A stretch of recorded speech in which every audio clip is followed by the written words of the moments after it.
Welcome back and many thanks for staying with us right here on Morning at NTV. My name is Romeo Busiku. I do have Mr. Kamia Julius. Is the commissioner that is training and communications at the Equal Opportunities Commission.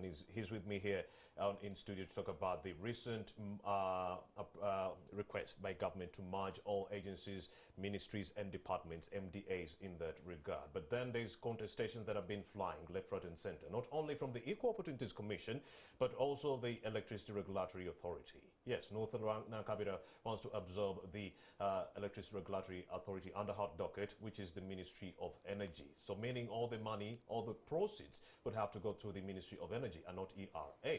The same thing would happen to the merger between the Equal Opportunities Commission and Human Rights Commission in that regard. But we do have Julius Kamia to talk about why they are resisting this same merger.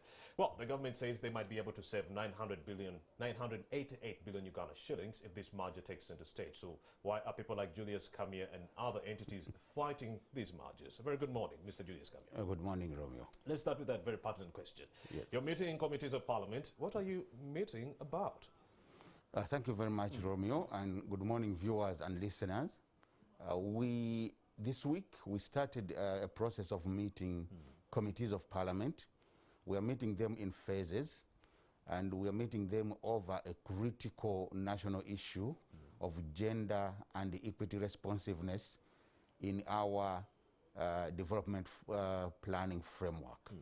So it's a requirement in the Public Finance Management Act for all MDAs and local governments to make provision for gender and equity requirements so that the Minister of Finance can then issue a certificate of compliance so that Parliament can then appropriate resources to any one MDA or local government if they are compliant. Gender and equity requirements mean that the development needs and interests of marginalized and vulnerable populations in this country are taken care of. I'm talking of people like widows, single mothers, persons with disabilities, poor unemployed youth, ethnic minorities, the rural urban poor, people with chronic illnesses, older persons, and so on and so forth. Yeah. So we are meeting them in phases.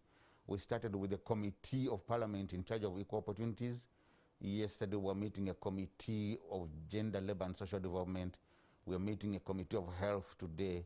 We'll be meeting a committee in charge of the budget, and we'll meet several other committees. When you did meet the equal opportunities, yes, you did mention or hinted on impeding the recent suggestion to merge Equal Opportunities Commission with the Uganda Human Rights Commission. Right. Throw more light on that.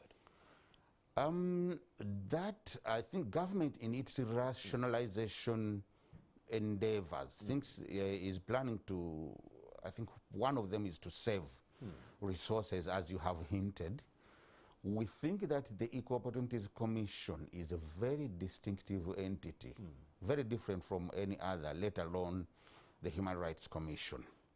It's looking at a very critical need to leave no one behind in the development process. And nobody had paid keen attention to that in the past.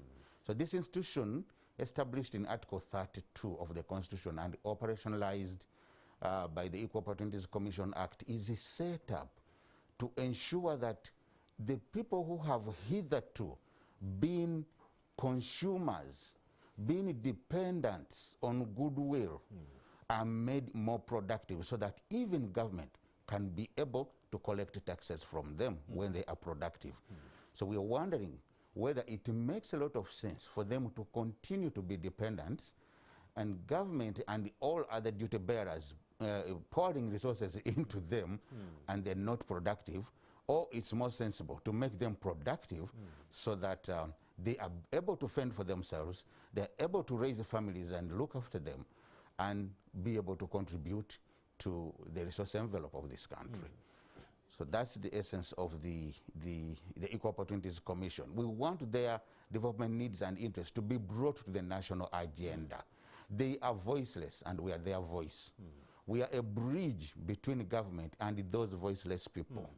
We do not wait, we are not handling violations of human rights. as Equal Opportunities Just Commission. Gender equity, gender equality. This is gender and equity responsiveness in the development process of this country. We were ensuring that we have equal opportunities for all and affirmative action for those who have hitherto been marginalized. The gender equality, gender equity, these are issues to do with human rights, wouldn't you believe? And isn't that the reason as to why government is actually not adamant to merge with the Uganda Human Rights Commission? If you talk Gender inequality is a human rights issue. One would say so, yes.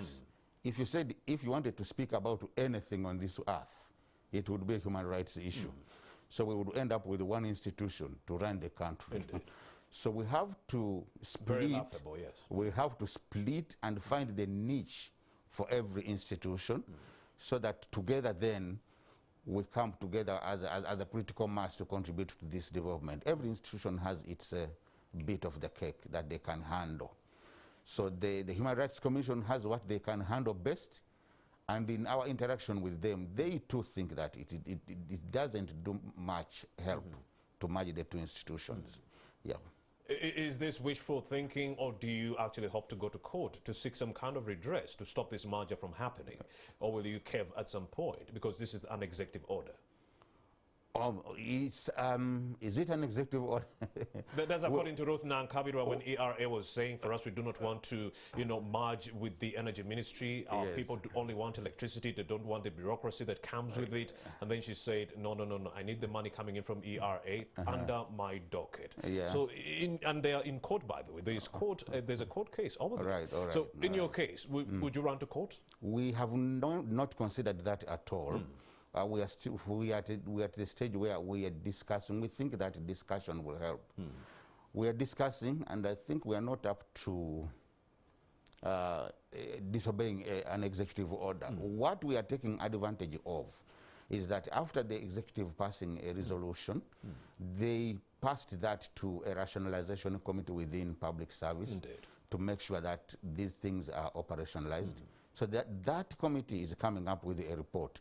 We are engaging with the processes that are involved for them to appreciate where we are coming from. If I am blind as Julius, I am not about to stop being blind. So who is going to cater for these needs? It's the Human Rights Commission will wait for me to have my right violated as a human being. But the specific needs that I need to survive, say in school, the specific needs that I might need in a health unit, the specific needs that I might need to be part and parcel of Operation Wealth Creation, those are not things you So take the Uganda Human Rights Commission will be overstretched to handle the litany of other activities that might come with the merger? It could be overstretched, but it is also not within their mandate. I see. Right now, no, it's not. Unless that then calls for amendment of the Constitution. I see. What is the state of the traditional groups within this country, the vulnerable groups in the country? Maybe that will compel the stakeholders or policymakers to actually see to it that they do not merge EOC with the Uganda Human Rights Commission when they understand the plight of those who are vulnerable during this COVID-19 pandemic and the work that you've been advancing to help them alleviate those challenges. Go ahead, Julius.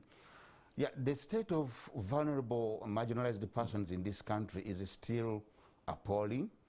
We have various approaches of ensuring that they come to the planning and decision-making table.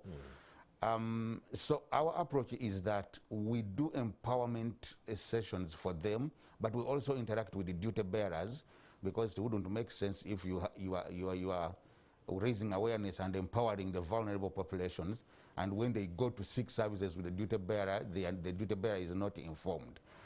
However, knowledge and awareness is slowly, gradually, but steadily rising. The vulnerable persons are coming up gradually to appreciate they are first and foremost human beings.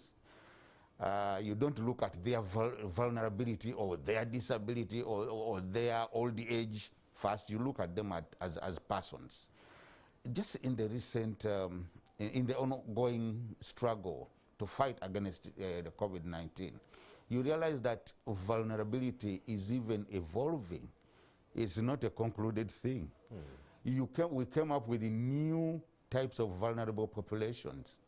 the border riders, the people who are doing petty trade, people who became penniless completely, who are not earning. Well, of course. And that's not the category we had looked at even as Equal Opportunities Commission. The Minister of Gender actually says that there are some 500,000 vulnerable households or people within this country. 100,000? But then you get a National Bureau of Statistics says that there are some 8.9 million poor people in this country who might have fallen into the vulnerable bracket in that regard. Is that true? Yeah, that's true, because, as I said, the concept is evolving. Even its practical aspects, it is evolving. You get, if people have been malnourished because they did not have money because of the lockdowns, just think about a woman who is an expectant mother in a situation where she cannot get enough to eat. Possibly, the chances that she's going to produce a child who has issues with their brain are high. So you're getting more persons with disabilities coming to this world because of COVID. COVID has also affected people's psychology, the mindsets. We have colleagues who have kind of lost their memory when they recovered from COVID. And the situation is that bad, really. Yeah. Julius Kamia, Commissioner Training and Communications at the EOC, that is the Equal Opportunities Commission. Thank you very much for having made the time to speak to us. Right. Thank you. Well, of course, there will be grave ramifications if we merge, EOC with the Uganda Human Rights Commission in that regard. Vulnerable people need to be tended to. Let's now take a breath. We'll return shortly with another conversation, largely focusing on education during this lockdown, early childhood development. We'll be right back.